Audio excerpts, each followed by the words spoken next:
One of the most ancient civilizations in the world is that of Egypt. Their discovery of writing around the 3rd millennium BC, the use they made of the river Nile, and the way they defended themselves from attack all played a major role in allowing that civilization to advance.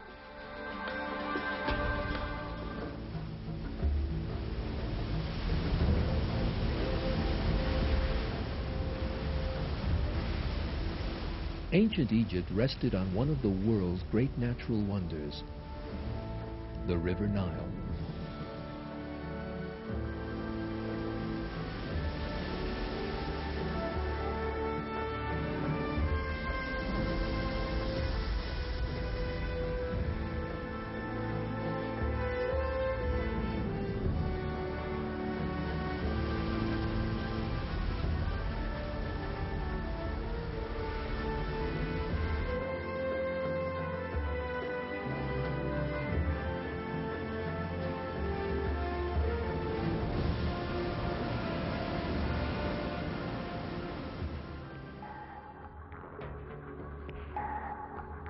Thanks to the fertility of this river, which stretches from one end of the continent of Africa to the other, the Egyptians were able to engage in agriculture without having to depend on the rainy seasons.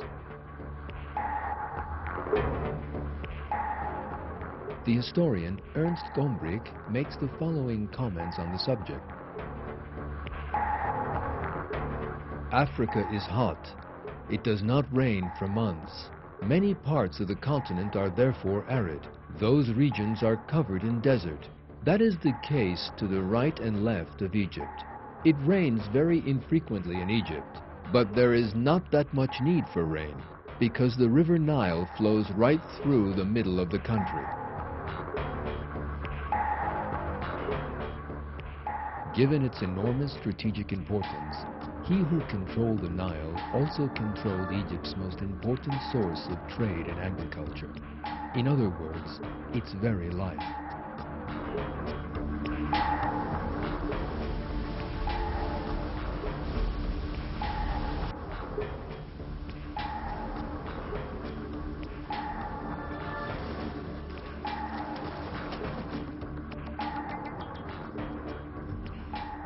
Ancient Egyptian rulers built a mighty kingdom by that means.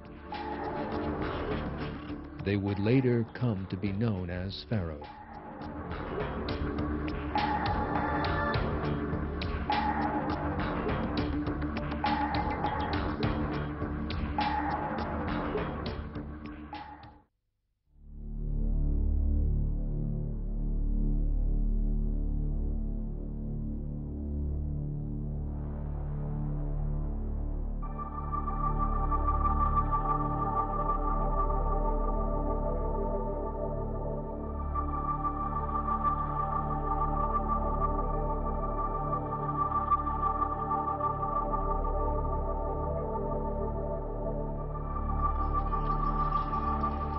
The ancient Egyptians possessed a deviant belief in a great many gods. They were fiercely devoted to that belief because of their terrible bigotry.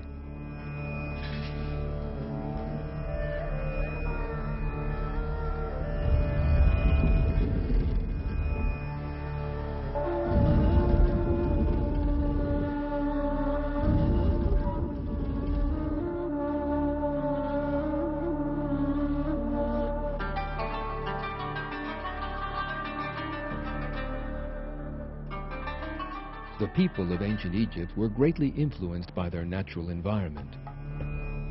The country's physical geography protected it very well from external threats. Egypt was surrounded by deserts, mountainous lands, and seas on all sides. There were two routes for an attacker to enter the country, and it was a simple task for the Egyptian army to defend them.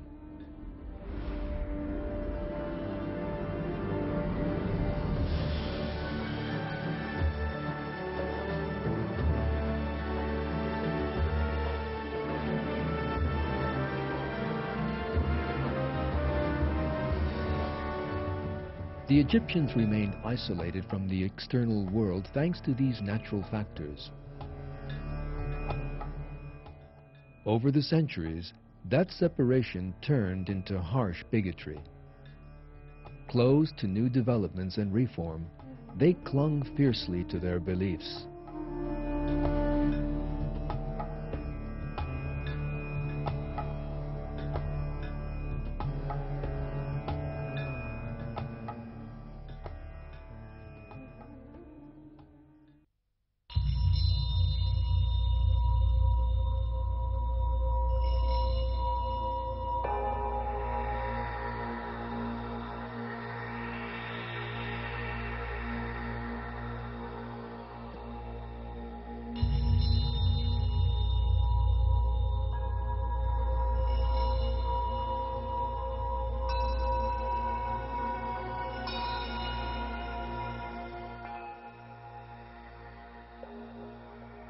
Life after death formed the most important component of Egyptian belief.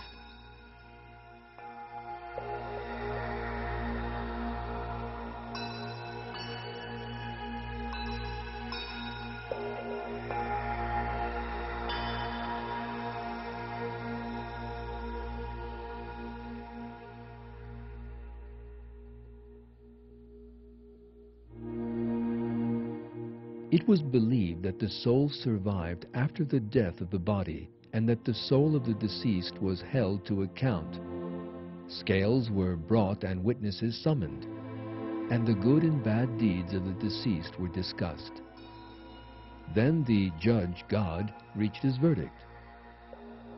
Those whose good deeds weighed heaviest in the scales would lead a life of endless joys, and those whose evil deeds weighed heaviest would suffer eternal torment.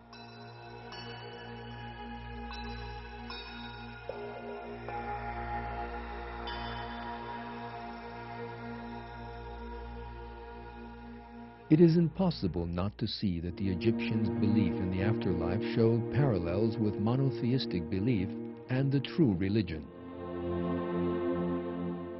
This shows that ancient Egyptian civilization had once been part of the true religion and its revelation. That religion was later corrupted, however, and belief in one God turned into belief in many. We know that from time to time messengers were sent to warn people of the oneness of God and to serve Him.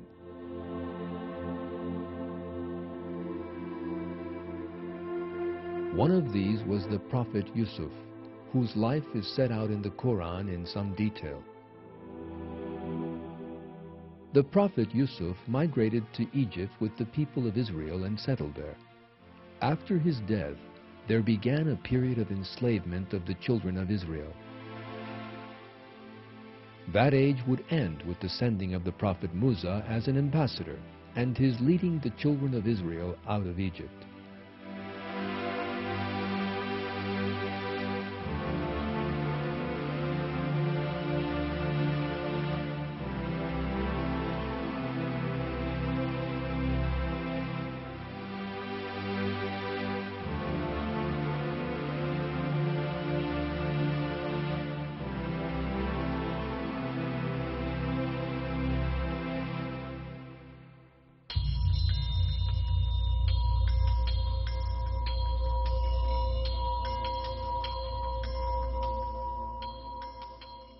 The pharaohs of Egypt were cruel, oppressive, warlike, and ruthless.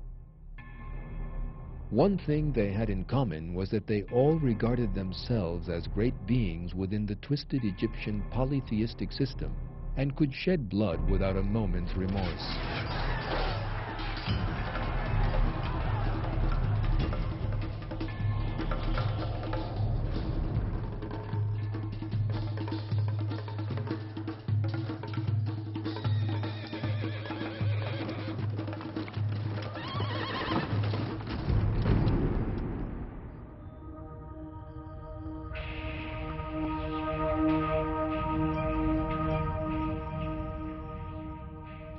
However, one pharaoh in Egyptian history was different to the others.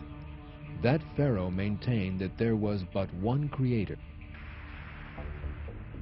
For that reason alone, he was subjected to terrible pressure by the priests of Amun and eventually killed. That pharaoh was Amenhotep IV, who rose to power at the beginning of the 14th century BC.